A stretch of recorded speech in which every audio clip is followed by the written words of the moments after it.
Surgery ചെയ്ത് കഴിഞ്ഞപ്പം paralysed ആയിരുന്നു, എനിക്കൊരു ചെസ്റ്റ് ബിലോ പാരലൈസ്ഡ് ആയിരുന്നു. അപ്പോൾ നമ്മുടെ ഈ വയറ് തൊട്ട് നമ്മുടെ കാൽപാദങ്ങൾ വരെയുള്ള ഭാഗത്ത് താങ്കൾക്കൊന്നും ഫീൽ ചെയ്യില്ല? ഒന്നും ഫീൽ ചെയ്യും. ഞാൻ തൊട്ട് നോക്കിയാൽ പോലും താങ്കൾക്ക് അത് മനസ്സിലാവില്ല? ഇല്ല, നമ്മൾ പറയുമ്പോൾ മുറിച്ചുണ്ടായപ്പോഴും അറിയില്ല എന്ന് പറയുന്ന ഒരു സർജറി കഴിഞ്ഞ് കണ്ണു തുറക്കുമ്പോൾ താങ്കൾക്ക് മനസ്സിലാവുന്ന ഇതാണ്. അതെ. ആ നിമിഷം എന്തായിരുന്നു മനസ്സിലാവും? വീട്ടിലേക്ക് തിരിച്ചു പോകാനാവുന്നില്ല, നമ്മൾ കൈ ഉപയോഗിച്ചുകൊണ്ട് ജീവിക്കാൻ പഠിച്ചു, പക്ഷെ വരുമാനം എന്തായിരുന്നു അടുത്ത്? തക്ഷൻ എന്നാണ് താങ്കളുടെ സ്ഥാപനത്തിന്റെ പേര്. അതെ. അങ്ങനെ വീൽ ചെയറിൽ ഇരുന്നു കൊണ്ട് താങ്കളൊരു സംരംഭകനായി. ഇന്ന് എന്തൊക്കെ ഉൽപ്പന്നങ്ങളാണ്? നമ്മൾക്ക് ആദ്യം നമ്മൾ മെമൻറ്റോയിലാണ് സ്റ്റാർട്ട് ചെയ്തതെങ്കിൽ ഇപ്പോൾ ഒരു 50ഓളം പ്രോഡക്ട്സ് നമ്മൾക്ക്. Very good. 50ഓളം പ്രോഡക്ട്സ്, 10-15ഓളം പേർക്ക് ഒരു അന്നമാണ് തക്ഷൻ എന്ന്. അതൊരു വലിയ കാര്യം തന്നെയാണത്. ജയശങ്കർ സാറാണ് തക്ഷൻ്റെ കോ ഫൗണ്ടർ. ഈ തുടക്കത്തിൽ തന്നെ സാറിൻ്റെ ഒരു വലിയ പോളിസിയാണത്. നമുക്കൊരിക്കലും ഇതൊരു സിമ്പതി അതിനെ ബേസ് ചെയ്തിട്ടല്ല, ഇതൊരു ബിസിനസ് മോഡലാണ്. നിങ്ങളുടെ പരിമിതികൾ മറക്കുക, ഇൻഡസ്ട്രി സ്റ്റാൻഡേർഡ് പ്രകാരം ഒരു ഉൽപ്പന്നം സർവീസ് കൊടുക്കുക. അതാണ് തക്ഷന്റെ വിജയവും. ദൈവത്തിനോടൊരു സങ്കടമോ പരിഭവമോ തോന്നിയോ ഈ അവസ്ഥയിൽ വന്നപ്പോൾ? തുടക്കത്തിൽ എന്തുകൊണ്ട് എന്നുള്ളൊരു ചോദ്യം ഉണ്ടായിരുന്നു. താങ്കളെ ദൈവം ഈ വീൽ ചെയറിൽ ഇരുത്തിയിട്ടുണ്ടെങ്കിൽ അതിനൊരു കാരണമുണ്ട്. തീർച്ചയായിട്ടും. ചിലപ്പോൾ താങ്കളെ പോലെ നിരവധി സഹോദരങ്ങളെ സഹായിക്കാനായിരിക്കാം, തീർച്ചയായിട്ടും അവരെ കൈപിടിച്ച് അവർക്കൊരു ജീവിതമാർഗം കണ്ടെത്തി കൊടുക്കാനായിരിക്കാം. അതിനാണ് അടുത്ത ചോദ്യവും. ഭാവി സ്വപ്നങ്ങൾ എന്താണ് താങ്കളുടെയും തക്ഷന്റെയും? എൻ്റെ എല്ലാ സെഷനുകളും ഞാൻ ശ്രദ്ധിച്ചിട്ടുണ്ട്, ചിരിച്ചുകൊണ്ട് ഇതാ ഈ വീൽ ചെയറിൽ ഏറ്റവും മുമ്പിൽ വന്ന് ഞാൻ അവിടെ കൊണ്ട് നിർത്തുകയും ചെയ്യും, ഏറ്റവും മുമ്പിൽ തന്നെ ഇരിക്കും. പഠനത്തോടുള്ള ഈ ആവേശം എന്താണ് ഇതിൻ്റെ? സത്യം പറഞ്ഞു കഴിഞ്ഞാൽ ഈഗിളിൽ വന്നതോടുകൂടിയാണ് ഞാൻ ശരിക്കും ഒരു ഓൺട്രപ്രണർ ആയത്. ഞാൻ നല്ലൊരു എംപ്ലോയി ആയിരുന്നു നേരത്തെ. തീർച്ചയായിട്ടും താങ്കളുടെ വളർച്ചയുടെ ഭാഗമാവാൻ സാധിച്ചാൽ ഞാൻ ഏറ്റവും കൂടുതൽ അഭിമാനിക്കുന്ന വ്യക്തിയാണ്.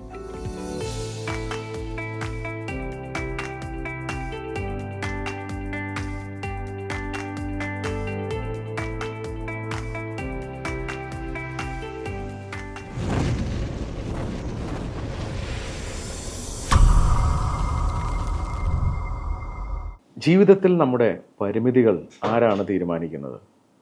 സമൂഹമാണോ, നമുക്ക് ചുറ്റുമുള്ളവരാണോ, അതോ നമ്മളാണോ? ഒരു സുപ്രഭാതത്തിൽ നമ്മൾ തിരിച്ചറിയുകയാണ് നമ്മുടെ ശരീരഭാഗങ്ങൾ അനക്കാനാവില്ല. അങ്ങനെ ഒരു സാഹചര്യം ഉണ്ടായാൽ എന്തായിരിക്കും, എങ്ങനെയായിരിക്കും നമ്മുടെ പ്രതികരണം? ഹായ്, ഞാൻ Shameem Rafi, corporate trainer, business coach. സ്പാർക്കുള്ള ഒരു പുതിയ എഡിഷനിലേക്ക് സ്വാഗതം. ഒരു വ്യക്തി, അദ്ദേഹം വളരെ ആരോഗ്യവാനായിരുന്നു, തൊഴിൽ ചെയ്തുകൊണ്ടിരിക്കുകയായിരുന്നു. എന്നാൽ ഒരു സുപ്രഭാതത്തിൽ അദ്ദേഹം തിരിച്ചറിയുകയാണ് അദ്ദേഹത്തിന് ഇനി നടക്കാനാവില്ല. എന്നാൽ ആ പരിമിതികളൊന്നും അദ്ദേഹത്തെ പിന്നോട്ട് വലിച്ചില്ല. അദ്ദേഹം ഊർജം ഉൾക്കൊണ്ടുകൊണ്ട് മുന്നോട്ട് പോയി ഒരു സംരംഭം തുടങ്ങി. അദ്ദേഹം വിജയിക്കുകയും ചെയ്തു. എൻ്റെ സഹോദരൻ കൂടിയായ ശ്രീ ജോളിയാണ് സ്പാർക്കുള്ള കഥ പറയാൻ എനിക്ക് ഏറ്റവും പ്രിയപ്പെട്ട ഇൻ്റർവ്യൂ ആയിരിക്കും ഇത്. ജോളി, സ്പാർക്കിലേക്ക് സ്വാഗതം. Thank you sir. ഒത്തിരി സന്തോഷം സാറിൻ്റെ കൂടെ ഇരിക്കാൻ പറ്റിയതിൽ. ജോളിയെ ഞാൻ കണ്ടുമുട്ടുന്നത് എൻ്റെ ഈഗിൾ എന്ന ഓൺട്രപ്രണർഷിപ്പ് കോച്ചിങ് വേദിയിൽ വെച്ചിട്ടാണ്. 4 ചൊവ്വാഴ്ചകൾ താങ്കൾ ആ ലിഫ്റ്റിൽ കയറി നമ്മുടെ 2ാം നിലയിലേക്ക് ഹോളിഡേ ഇന്നിൽ വന്നു. അന്ന് തൊട്ട് എനിക്ക് തോന്നുന്നു നിരവധി തവണ നമ്മൾ മീറ്റ് ചെയ്തിട്ടുണ്ട്. എൻ്റെ എല്ലാ പ്രോഗ്രാമുകൾക്കും താങ്കൾ ഉണ്ടായിട്ടുണ്ട്. അതിന് ഞാൻ നന്ദി പറയുകയാണ്. അപ്പോൾ നമ്മുടെ പ്രേക്ഷകർക്ക് വേണ്ടിയിട്ട് ജോളിയുടെ നാട് എവിടെയാണ്? സാർ, എൻ്റെ ജനിച്ചു വളർന്നത് കുമ്പളം, എറണാകുളം ജില്ലയിൽ തന്നെ കുമ്പളം എന്ന് പറയുന്ന ഗ്രാമമാണ്. അവിടെ തന്നെയായിരുന്നു എൻ്റെ സ്കൂളിംഗ് എല്ലാം കഴിഞ്ഞത്. 10th ശേഷം ഞാൻ തൃക്കാക്കരയിലേക്ക് ഷിഫ്റ്റായി. അവിടെയായിരുന്നു എൻ്റെ പ്രീ ഡിഗ്രി. പിന്നെ അവിടെ നിന്ന് ഞാൻ മറ്റ് ഗ്രാഫിക് ഡിസൈൻ മറ്റ് മേഖലകളിലേക്കൊക്കെ പ്രൈവറ്റായിട്ട് പിന്നീട് പഠിക്കുകയായിരുന്നു. പിതാവ് എന്താണ് ചെയ്യുന്നത്? ഫാദറിൻ്റെ ജ്യേഷ്ഠനും കൂടി പ്രിൻറ്റിങ് ബിസിനസ്സിലായിരുന്നു. പ്രിൻറ്റിങ് മേഖലയിലേക്കാണോ ആദ്യം പഠനത്തിനായി ഇറങ്ങിയത്? എനിക്ക് നമ്മൾ ചെറുപ്പത്തിലുള്ളൊരു പാഷൻ പലപ്പോഴും ഭാവിയെ തീരുമാനിക്കും എന്ന് പറയുമല്ലോ. അപ്പം എൻ്റെ ഫാദറിനും ഇഷ്ടപ്പെട്ട മേഖല തിരഞ്ഞെടുക്കാനായിരുന്നു. ഞാൻ ചെറുപ്പം തൊട്ട് ഡിസൈനിങ്, എനിക്ക് വരയ്ക്കുന്നത്, ആർട്ടൊക്കെ താല്പര്യമായിരുന്നു. അതുകൊണ്ട് പ്രീ ഡിഗ്രി കഴിഞ്ഞപ്പം ഞാൻ ഡിസൈൻ മേഖലയാണ് കൂടുതൽ ഇൻട്രസ്റ്റ് ഉണ്ടായിരുന്നത്. പ്രിൻറ്റിങ് ടെക്നോളജി നമ്മൾ ചെറുപ്പം തൊട്ട് കണ്ടു വളർന്നതുകൊണ്ട് ആ ഒരു മേഖലയിൽ പോകാനായിട്ട് തിരഞ്ഞെടുത്തു. പിന്നീട് അത് എൻ്റെ കരിയറിൽ അതാണ്. പ്രിൻറ്റിങ് മേഖലയിൽ പഠനം കഴിഞ്ഞ് എവിടെയാണ് ജോലി കിട്ടിയത്? ഞാൻ ആദ്യം ഇപ്പം നമ്മുടെ ഇൻഡോർ ഔട്ട്ഡോർ ബ്രാൻഡിങ്ങിലൊക്കെ കേരളത്തിൽ ലീഡ് ചെയ്യുന്ന സൈൻടെക് ഗ്രൂപ്പിലാണ് ആദ്യം ഞാൻ ജോലി ചെയ്തത്. എന്തായിട്ടാണ് അപ്പോൾ? ഞാൻ ഗ്രാഫിക് ഡിസൈൻ, പിന്നെ പ്രിൻറ്റിങ്, മറ്റ് ഇൻഡോർ ഔട്ട്ഡോർ ബ്രാൻഡിങ് ഡിസൈനറായിട്ടാണ് സ്റ്റാർട്ട് ചെയ്തത്. കൊച്ചിയിലായിരുന്നു അത്? കൊച്ചിയിലായിരുന്നു. പിന്നീട് ഞാൻ മറ്റ് FAP എന്ന് പറയുന്നൊരു ഇതുണ്ട്, അതിൻ്റെ കോട്ടയം ബ്രാഞ്ചിലേക്ക് മാറി. പിന്നീട് 3D പ്രോഡക്റ്റ് ഡിസൈൻ, ആർക്കിടെക്ചറൽ ഡിസൈനൊക്കെ ആയിട്ട് ഞാൻ അലൻ ബിസിനസ് ഗ്രൂപ്പ് എന്ന് പറഞ്ഞിട്ട് ഷെറിൻ ഹെഫ്സ് അവരുടെ ആർക്കിടെക്ചറൽ ഡിസൈനിങ് അതിലേക്ക് മാറിയായിരുന്നു. പിന്നീട് ആ ഒരു തൊഴിൽ മാറാനുണ്ടായ സാഹചര്യം? എനിക്കെപ്പോഴും ഈ ഡിസൈൻ മറ്റ് മേഖലകളിൽ കൂടുതൽ പഠിച്ചു പോവുക, കൂടുതൽ പുതിയ കാര്യങ്ങൾ കണ്ടെത്തുക എന്നുള്ളൊരു ഇൻട്രസ്റ്റ് ഉണ്ടായിരുന്നു. അപ്പോൾ അതിൽ ആ ഒരു പാത്ത് പിന്തുടർന്നാണ് അതിൽ വന്നത്. പിന്നീട് തിരിച്ച് ഞാൻ സയൻടെക്കിൻ്റെ തന്നെ ഒരു ഡിവിഷനിൽ പ്രോഡക്റ്റ് ഡിസൈനിലൊക്കെ ആയിട്ട് വന്ന് ചേർന്നത്, ഡിജിറ്റൽ സൈനേജ് നെറ്റ്വർക്ക്സ് ഒക്കെ ആയിട്ട്. പിന്നീടാണ് ജീവിതത്തിൽ വലിയ ഒരു വഴിത്തിരിവൊക്കെ ഉണ്ടാകുന്നത് അല്ലേ? അതെ. എന്തായിരുന്നു അത്? ഞാൻ ഡിസൈനറായിട്ട് വർക്ക് ചെയ്യുമ്പോൾ എനിക്ക് കാലിനൊക്കെ ഒരു നംനെസ് ഒക്കെ ഫീൽ ചെയ്യാൻ തുടങ്ങിയിരുന്നു. അപ്പോൾ അത് തീർച്ചയായിട്ടും നമ്മൾ ഇരുന്ന് വർക്ക് ചെയ്യുന്നത് കൊണ്ടാണ് എന്നുള്ളൊരു കണ്ടെത്തലാണ് പലപ്പോഴും ഡോക്ടേഴ്സ് എല്ലാം പറഞ്ഞത്. അത് പക്ഷേ ഗ്രാജ്വലി അത് കൂടിക്കൂടി വന്നു. പിന്നെ അത് നടക്കാൻ ബാലൻസ് കാര്യങ്ങളൊക്കെ അഫക്റ്റ് ചെയ്ത് തുടങ്ങിയപ്പോഴാണ് കൂടുതൽ ഡയഗ്നോസിസ് ഒക്കെ ചെയ്ത് എനിക്ക് സ്പൈനൽ കോഡിലൊരു കാവർണോമ എന്ന് പറയുന്നൊരു കണ്ടീഷനാണ്.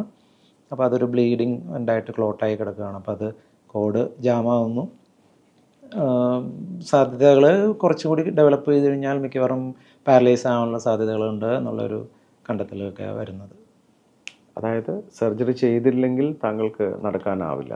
സർജറി ചെയ്തില്ലെങ്കിൽ അത് ഗ്രാജ്വലി സ്പൈനൽ കോഡ് ഡാമേജ് ആവും, പിന്നെ പാരലൈസ് ആവൽ തന്നെയാണ് അതിൻ്റെ റിസൾട്ട്. അപ്പം സർജിക്കലി അത് റിമൂവ് ചെയ്ത് കഴിഞ്ഞാൽ ചിലപ്പോൾ റിക്കവർ ആവാനുള്ള ചാൻസസ് ഉണ്ടെന്നുള്ളതാണ് പറഞ്ഞത്. പിന്നീട് അപ്പോൾ സർജറി ചെയ്തോ? സർജറി ചെയ്തു. നമ്മളൊരു ഡയഗ്നോസ് ചെയ്തൊരു 2 വർഷത്തോളം മാനേജ് ചെയ്തു. ഫിസിയോതെറാപ്പിയൊക്കെ ആയിട്ട് മാനേജ് ചെയ്ത് തുടങ്ങി കഴിഞ്ഞിട്ട് വേറെ ഓപ്ഷൻ ഇല്ല എന്നുള്ളൊരു സ്റ്റേജിൽ സർജറി ചെയ്തു. അപ്പോഴും താങ്കൾക്ക് നടക്കാനാവുന്നുണ്ട്? അതെ, നടക്കാനാവും. ജോലിക്ക് നടക്കാം, ബാക്കി കാര്യങ്ങളൊക്കെ ചെയ്യുന്നു. ചെറിയ പെയിനുകളുണ്ട്, അത്രേ ഉള്ളൂ. അതെ, പെയിൻ കലൂരി ബാലൻസ് കിട്ടുന്നില്ല. ബാലൻസ് ഇഷ്യൂസ് ആണ് എനിക്ക്. കാല് നംനെസ് ഉണ്ട്. അപ്പോൾ സർജറി എന്താണ് സംഭവിച്ചത്? സർജറി ഇതിൻ്റെ ഒരു സൈഡ് എഫക്ട്സ് എന്നോ അല്ലെങ്കിൽ അതിന് സാധ്യതകൾ പറഞ്ഞിരുന്നു. ചിലപ്പം നമുക്ക് പാരലൈസ് ആവാനുള്ള സാധ്യതകളുണ്ട്. സർജറി ചെയ്ത് കഴിഞ്ഞപ്പം പാരലൈസ്ഡ് ആയിരുന്നു. എനിക്കൊരു ചെസ്റ്റ് ബിലോ പാരലൈസ്ഡ് ആയിരുന്നു. എന്ന് വെച്ചാൽ താങ്കൾക്ക് എത്ര വയസ്സുണ്ട്?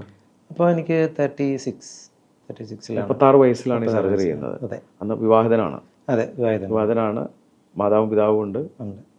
സർജറി ചെയ്ത് കണ്ണ് തുറന്ന് നോക്കുമ്പോൾ നെഞ്ചിന് കീഴെ അനക്കാനാവില്ല? ഇല്ല. അതെ, ഞാൻ തലേ ദിവസം നടന്ന് ഫ്രഷൊക്കെ ആയിട്ടാണ് ഓപ്പറേഷൻ തിയേറ്ററിലേക്ക് പോയത്. കഴിഞ്ഞ് തിരിച്ചു വന്നു കഴിയുമ്പം പാരലൈസ്ഡ് ആണ് അത്. അപ്പോൾ നമ്മുടെ ഈ വയറ് തൊട്ട് നമ്മുടെ കാൽപാദങ്ങൾ വരെയുള്ള ഭാഗത്ത് താങ്കൾക്കൊന്നും ഫീൽ ചെയ്യില്ല? ഒന്നും ഫീൽ ചെയ്യില്ല. ഞാൻ തൊട്ട് നോക്കിയാൽ പോലും താങ്കൾക്ക് അത് മനസ്സിലാവില്ല? ഇല്ല. നമ്മൾ പറയുമ്പോൾ മുറിച്ചുണ്ടായാൽ പോലും അറിയില്ല എന്ന് പറയുന്ന അതൊരു രോഗാവസ്ഥയാണ്. അത് സ്പൈനൽ കോഡിന് പറ്റി ഓരോ ലെവലിലും സ്പൈനൽ കോഡ് ഇഞ്ചറി അങ്ങനെയാണ്. ഓരോ ലെവലിൽ പറ്റുന്ന എന്തെങ്കിലും ഒരു ഇഞ്ചറി വെച്ചിട്ട് അതിന് താഴേക്കുള്ള ഭാഗങ്ങൾ ഇതേപോലെ നമുക്ക് അതിൻ്റെ സെൻസേഷൻ മൂവ്മെൻറ്റ്സ് എല്ലാം. സർജറി കഴിഞ്ഞ് കണ്ണ് തുറക്കുമ്പോൾ താങ്കൾക്ക് മനസ്സിലാവുന്ന ഇതാണ്? അതെ. ആ നിമിഷം എന്തായിരുന്നു മനസ്സിലാവുക? നമ്മൾ തീർച്ചയായിട്ടും ബ്ലാങ്കായി. പക്ഷെ പിന്നെ ഒരു പ്രതീക്ഷയാണല്ലോ നമുക്കിത് ചിലപ്പം ഒരു 3 to 6 months റിക്കവറി എന്നൊക്കെ ഡോക്ടേഴ്സൊക്കെ പറയുന്നുണ്ട്. അപ്പം ഓരോ ദിവസവും ഇപ്പോൾ റിക്കവർ ആവും, ഇപ്പോൾ ശരിയാവും എന്നുള്ള പ്രതീക്ഷകളോടുകൂടിയാണ് പോകുന്നത്. അതെ. എന്ത് സംഭവിച്ചു? ഒരു 3 മാസം കഴിഞ്ഞപ്പം ഡോക്ടർ പറഞ്ഞു ഇനി റിക്കവറി സാധ്യതകൾ ഉണ്ടാവാതിരിക്കാം. അപ്പോൾ ഇനി വേണ്ടത് നമ്മളൊരു റീഹാബിലിറ്റേഷനാണ്. നമ്മൾ വീൽ ചെയറിലായിരിക്കും നമ്മളുടെ ജീവിതം ഇനി. അപ്പോൾ അത് ഇൻഡിപെൻഡൻ്റായിട്ട് മാനേജൊക്കെ ചെയ്യണമെങ്കിൽ നമ്മളൊരു റീഹാബിലിറ്റേഷൻ അതിൻ്റെ ഒരു ട്രെയിനിങ് ആണ് വേണ്ടത്. അപ്പോൾ അതിനുള്ള സ്ഥലങ്ങൾ ഡോക്ടർ സജസ്റ്റ് ചെയ്തു. അപ്പം അതിലേക്കാണ് പിന്നെ മനസ്സ് പ്രിപ്പയർഡ് ആവുകയാണ്. മനസ്സ് പ്രിപ്പയർഡ് അല്ല. അപ്പം പിന്നീട് നമ്മളുടെ ഫ്യൂച്ചർ എന്താവും? ഒത്തിരി ഡ്രീംസ് ഉണ്ട്. നമ്മൾക്ക് ഒത്തിരി യാത്രകളൊക്കെ ഇഷ്ടപ്പെട്ടിരുന്ന ആളാണ്. വേറെ സ്ഥാപനം തുടങ്ങുന്നതിനെ പറ്റിയൊക്കെ ജോലി ആ സമയത്ത് ഒരു വലിയ സ്വപ്നം ഉണ്ടായിരുന്നു ജോലിക്ക്? തീർച്ചയായിട്ടും. എന്തായിരുന്നു അത്? ഞാൻ ജോലിയുടെ ഭാഗമായിട്ട് പല എക്സിബിഷൻസിനൊക്കെ പോകുമ്പോഴും എൻ്റെ ഒരു മേഖല ക്രാഫ്റ്റ് ആർട്ടൊക്കെ എൻ്റെ മനസ്സിലുള്ളത് കൊണ്ടും അതുമായിട്ട് ബന്ധപ്പെട്ടൊരു സ്ഥാപനം തുടങ്ങണം എന്നുള്ള ആഗ്രഹമൊക്കെ എനിക്ക് ആ സമയത്ത് ഉണ്ടായിരുന്നു. അപ്പം അത് എല്ലാം മനസ്സിലുണ്ട്. യാത്രകളും ഒരു പാർട്ടൊക്കെ ആയിരുന്നു. അപ്പോൾ അതെല്ലാം ഇനി എന്താകും, ഇനി പോസിബിൾ ആകില്ല എന്നുള്ളൊരു തിരിച്ചറിവ്. പിന്നെ പലപ്പോഴും നമ്മളുടെ കൂടെയുള്ള അവരും എങ്ങനെ നമ്മളുടെ ബന്ധങ്ങളുമൊക്കെ എന്താകും എന്നൊക്കെയുള്ള പല ചിന്തകളാണ്. ഇപ്പോൾ ഈ 3 മാസം ഹോസ്പിറ്റലുകളിലായിരുന്നു. അതെ. അതിനുശേഷം തിരിച്ച് വീട്ടിലേക്ക് പോകാനായോ? ഇല്ല, ഞാൻ താമസിച്ചിരുന്ന എൻ്റെ വീട് ഒരു 2nd ഫ്ലോറിലായിരുന്നു. അപ്പം സർജറിക്ക് തലേ ദിവസം അവിടെ നിന്ന് ഇറങ്ങിയിട്ട് പിന്നെ ഇതുവരെ അങ്ങോട്ട് കയറാൻ പറ്റിയില്ല. ഈ നിമിഷം വരെ ഈ നിമിഷം വരെ 8 വർഷമായി അല്ലേ? അതെ, 8 വർഷമായിട്ട് ആ വീട് ഇതുവരെ കാണാനായിട്ടില്ല, മുകളിൽ പോകാനായിട്ടില്ല. അന്ന് ഇറങ്ങിയതാണ് ആ മുറി. അന്ന് ഇറങ്ങിയതാണ് അവിടെ. കാരണം 2ാം നിലയിലേക്ക് പോകാനുള്ള ലിഫ്റ്റോ വേറെ സൗകര്യങ്ങളോ ഒന്നുമില്ല. സൗകര്യങ്ങളില്ല. പിന്നെ എന്തായിരുന്നു അടുത്ത് ചെയ്തത് ഞാൻ പിന്നെ ഒരു 3 മാസം റീഹാബിലിറ്റേഷൻ, അതിൻ്റെ ഭാഗമായിട്ട് ഞാൻ കോയമ്പത്തൂർ ഗംഗ സ്പൈൻ റീഹാബ് സെൻ്ററിലായിരുന്നു. അപ്പോൾ അവിടെ ചെന്ന് കഴിഞ്ഞിട്ടാണ് കുറേ മറ്റുള്ളവരെയൊക്കെ കാണുകയൊക്കെ ചെയ്ത് കഴിഞ്ഞപ്പം നമുക്ക് കുറേ ഇതുപോലെ കുറേ പേരുണ്ട്.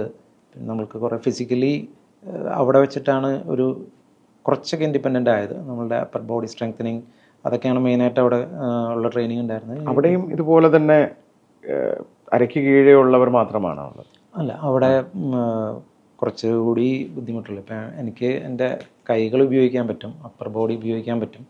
അതും ബുദ്ധിമുട്ടിലായിട്ടുള്ള ഒത്തിരി പേര് അവിടെയും ഉണ്ടായിരുന്നു. അപ്പം നമുക്ക് ഇത്രയെങ്കിലും ചെയ്യാൻ പറ്റുന്നുണ്ട്, കൂടുതൽ പോസിബിലിറ്റീസ് ഇതിനകത്തുണ്ട് എന്ന് നമുക്ക് ചെയ്യാൻ പറ്റുന്ന കാര്യങ്ങളുണ്ട് എന്നുള്ളൊരു തിരിച്ചറിവൊക്കെ അവിടെ വെച്ചുണ്ടായി.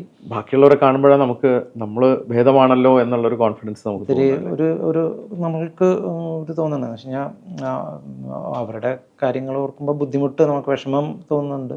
അപ്പം നമ്മൾക്ക് കിട്ടിയതിന് നന്ദി പറയുക, അല്ലെങ്കിൽ നമ്മൾക്ക് ഇത്രയും പറ്റുന്നുണ്ടല്ലോ എന്നുള്ളൊരു ആശ്വാസം. ട്രെയിനിങ് എന്താണ് അപ്പർ ബോഡി ഉപയോഗിച്ചുകൊണ്ട്?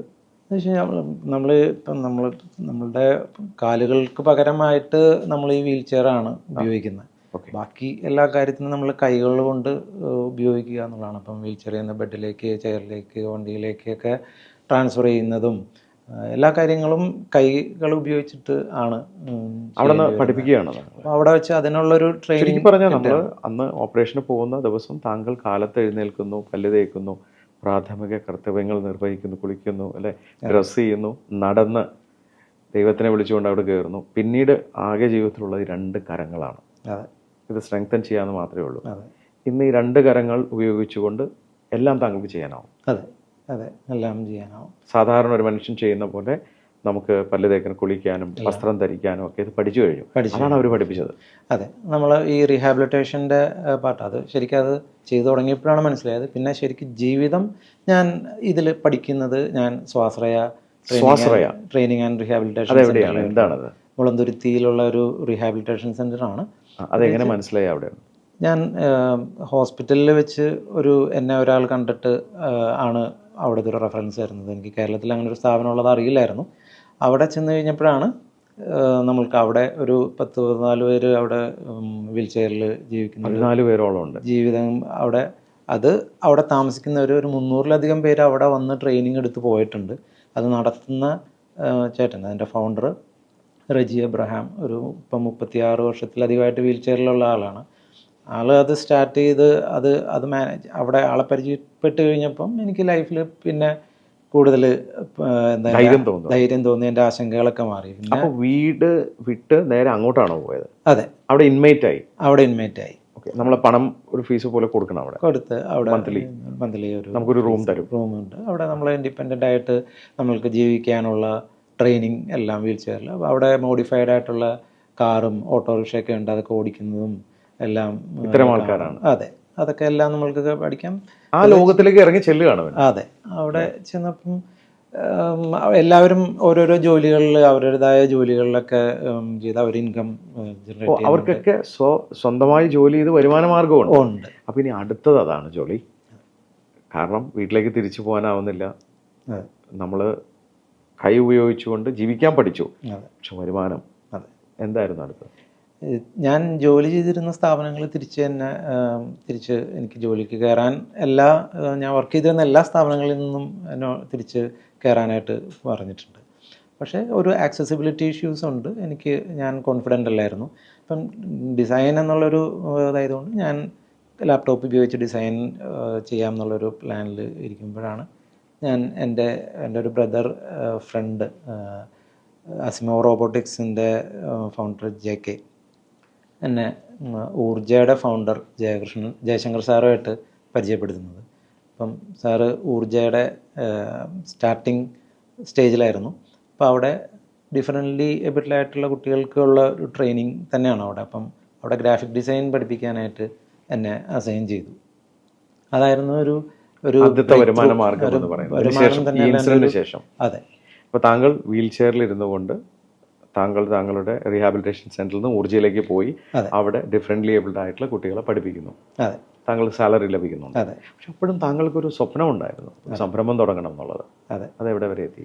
അത് ഈ ഒരു സിറ്റുവേഷനിൽ ഇത് പോസിബിൾ ആകുമോ, അതിന് സാധ്യതകളെ പറ്റിയും ഞാൻ ഏതാണ്ട് അതിനെപ്പറ്റി മറന്ന അവസ്ഥയിൽ തന്നെ ആയിരുന്നു. പക്ഷേ ജയശങ്കർ സാറാണ് എന്നോട് ഞങ്ങൾ കൂടുതൽ കാര്യങ്ങളെപ്പറ്റി ചർച്ച ചെയ്യുകയും ചെയ്തപ്പം ഇങ്ങനൊരു ഡ്രീം ഉണ്ടെന്ന് മനസ്സിലാക്കുകയും അതിനൊരു സാധ്യതയുണ്ട്, നമുക്ക് ഊർജയുടെ ഒരു ഇക്കോസിസ്റ്റം ഡെവലപ്പ് ചെയ്യുന്നതിൻ്റെ പാർട്ടായിട്ട് അങ്ങനെ അതിനൊരു സാധ്യത നമുക്ക് ചെയ്യാമെന്ന് പറയുന്നതും സാറിൻ്റെ തന്നെ സുഹൃത്തുക്കളായിട്ടുള്ള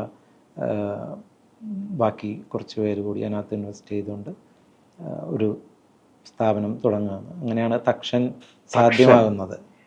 തക്ഷൻ എന്നാണ് താങ്കളുടെ സ്ഥാപനത്തിൻ്റെ പേര്. അതെ. അങ്ങനെ വീൽ ചെയറിൽ ഇരുന്നു കൊണ്ട് താങ്കളൊരു സംരംഭകനായി. അതെ. സന്തോഷം. ജോളി ഞാൻ കണ്ടതിൽ വെച്ച് ഏറ്റവും ഇൻസ്പയറിംഗ് ആയിട്ടുള്ളൊരു വ്യക്തിയാണ്. കാരണം എന്ത് പരിമിതികളുണ്ടെങ്കിലും ഒരു സംരംഭകനാവാൻ മനസ്സിൻ്റെ ചങ്കുറപ്പ് മാത്രം മതി എന്ന് തെളിയിച്ച വ്യക്തിയാണ് ജോളി. അതിൻ്റെ തുടക്കം എങ്ങനെയായിരുന്നു? ആരൊക്കെ കൂടെ ഉണ്ടായിരുന്നു? എവിടെയാണ് തുടങ്ങിയത്? തുടക്കം ആദ്യമൊരു പ്ലാൻ എറണാകുളത്ത് എന്തെങ്കിലും സ്റ്റാർട്ട് ചെയ്യണം എന്നുള്ളതാണ്, കൂടുതൽ സാധ്യതകൾ ഉദ്ദേശിച്ചിട്ട്. പക്ഷേ ഞാൻ പറഞ്ഞല്ലോ, സ്വാശ്രയയിൽ ഞാൻ വന്നപ്പം എനിക്ക് അവിടെ നിന്ന് കിട്ടിയ ഒരു സീഡാണ് കൂടുതൽ എൻ്റെ ഒരു കമ്മ്യൂണിറ്റിയിൽ വിട്ട വീൽ ചെയർ യൂസേഴ്സോ ഡിഫറെൻ്റ് ലേബിൾഡ് ആയിട്ടുള്ളവർക്ക് കൂടി ഉപകാരപ്പെടണമെന്നുള്ളൊരു ചിന്ത വന്നു. അതുകൊണ്ട് സ്വാശ്രയയിൽ തന്നെ ഒരു സ്പേസ് റെൻറ്റിനെടുത്തിട്ടാണ് തക്ഷൻ സ്റ്റാർട്ട് ചെയ്യുന്നത്. അപ്പം കൂടെ ജയശങ്കർ സാറും ഊർജയും ടീമും എല്ലാവരും അതിന് സപ്പോർട്ട് ചെയ്തു. അങ്ങനെ അവിടെ സാധ്യമാക്കിയപ്പോൾ അവിടെ നിന്നുള്ളവർക്കും കൂടി അതിൽ വർക്ക് ചെയ്യാമെന്നുള്ളത്. അവിടെ നിന്നൊരു 3 പേര് ആ സമയത്ത് കൂടെ ഉണ്ടായിരുന്നു. അല്ലാതെയുള്ളവരും കൂടെ ചേർന്നിട്ട് സഹായിച്ചു. എന്താണ് തക്ഷൻ? എന്ത് മേഖലയിലാണ് താങ്കൾ ബിസിനസ് തുടങ്ങിയത്? തക്ഷൻ നമ്മളുടെ ഒരു തച്ചൻ എന്ന് പറയുന്നതിൻ്റെ ഒരു സാൻസ്ക്രിറ്റ് ആണ്.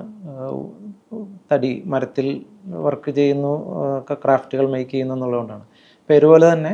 അതാണ് എൻ്റെയും ഒരു ഉദ്ദേശം. തടി ഉപയോഗിച്ചിട്ടുള്ള ക്രാഫ്റ്റുകളും മെമൻറ്റോ, ട്രോഫി അങ്ങനെയുള്ളതൊക്കെയാണ് ആദ്യം സ്റ്റാർട്ട് ചെയ്യുന്നത്. അപ്പോൾ അത് ഡിഫറെൻ്റ് ലേബിൾഡ് ആയിട്ടുള്ളവർക്ക് കൂടി ഒരു എംപവറിങ് സാധ്യമാക്കുന്ന രീതിയിലൊരു സ്ഥാപനം, അതായിരുന്നു ഡ്രീം. അതാണ് സ്റ്റാർട്ട് ചെയ്തത്. എന്താണ് ഈ തച്ചൻ, അതായത് മരത്തിനോട് അല്ലെങ്കിൽ അങ്ങനെ തുടങ്ങാൻ കാരണം എന്താണ്? ഒരു പ്രധാന കാരണം, ഞാൻ സൈനേജ് ഇൻഡസ്ട്രിയിലാണ് കൂടുതൽ വർക്ക് ചെയ്തത്. ഗിഫ്റ്റിംഗ് പല കാര്യങ്ങളിലും എല്ലാം കൂടുതലും അക്രലിക്കാണ് യൂസ് ചെയ്യുന്നത് കണ്ടിട്ടുള്ളത്. ഒരു എക്കോ ഫ്രണ്ട്ലി കോൺസെപ്റ്റ്, അത് തുടക്കത്തിൽ തന്നെ നമ്മൾക്ക് ആ ഒരു മേഖല. കാരണം അക്രലിക്കിലേക്കൊക്കെ പോയി കഴിഞ്ഞാൽ ലാഭമുണ്ട്, കൂടുതൽ പണി എളുപ്പമാണ്, കൂടുതൽ പെട്ടെന്ന് കാര്യങ്ങൾ നടക്കും. പക്ഷേ നമ്മളൊരു എക്കോ ഫ്രണ്ട്ലി കോൺഷ്യസ്നെസ് ഉള്ളതുകൊണ്ട് അതിലേക്ക് പോകണ്ട എന്ന് തീരുമാനിച്ചിട്ടാണ് തടിയിലേക്ക് വന്നത്. എനിക്ക് തടിയിൽ ക്രാഫ്റ്റിൽ കുറച്ചും കൂടി സാധ്യതകൾ അതിലാണ് കൂടുതലുള്ളതെന്ന്. ആദ്യം തന്നെ ഓർഡേഴ്സൊക്കെ കിട്ടി തുടങ്ങിയത് ഉണ്ട്. പ്രധാനമായിട്ടും ഊർജയുടെ ഒരു നെറ്റ്വർക്കിലാണ് നമുക്ക് ആദ്യം കിട്ടുന്നത്. പിന്നീട് നമ്മളുടെ വർക്കുകളും എല്ലാം പുറത്തേക്ക് സോഷ്യൽ മീഡിയ വഴിയും റെഫറൻസുകൾ വഴിയും ഒക്കെ ആയിട്ട് നമുക്ക് കൂടുതൽ തക്ഷൻ വളരുകയായിരുന്നു. തക്ഷൻ നല്ല ക്ലയൻസിനെ കിട്ടി. കിട്ടി. എന്തൊക്കെ ഉൽപ്പന്നങ്ങളാണ്? നമ്മൾക്ക് ആദ്യം നമ്മൾ മെമൻറ്റോയിലാണ് സ്റ്റാർട്ട് ചെയ്തെങ്കിൽ ഇപ്പോൾ ഒരു 50ഓളം പ്രോഡക്ട്സ് നമ്മൾക്ക്. Very good. 50ഓളം പ്രോഡക്ട്സ് ഉണ്ട്. അതിൽ നമ്മളുടെ ഒരു കോൺസെപ്റ്റിൽ കൂടുതലും റെഡിമെയ്ഡായിട്ടുള്ള ബൾക്ക് പ്രൊഡക്ഷൻ, മാസ് പ്രൊഡക്ഷൻ ചെയ്യുന്ന പ്രോഡക്റ്റിലും നമ്മൾക്ക് കൂടുതൽ നമ്മൾ ഒരു പ്രത്യേകത കൊണ്ടുവരാൻ ശ്രമിക്കുന്നത് യുണീക്കാക്കാൻ നോക്കുന്നതാണ്.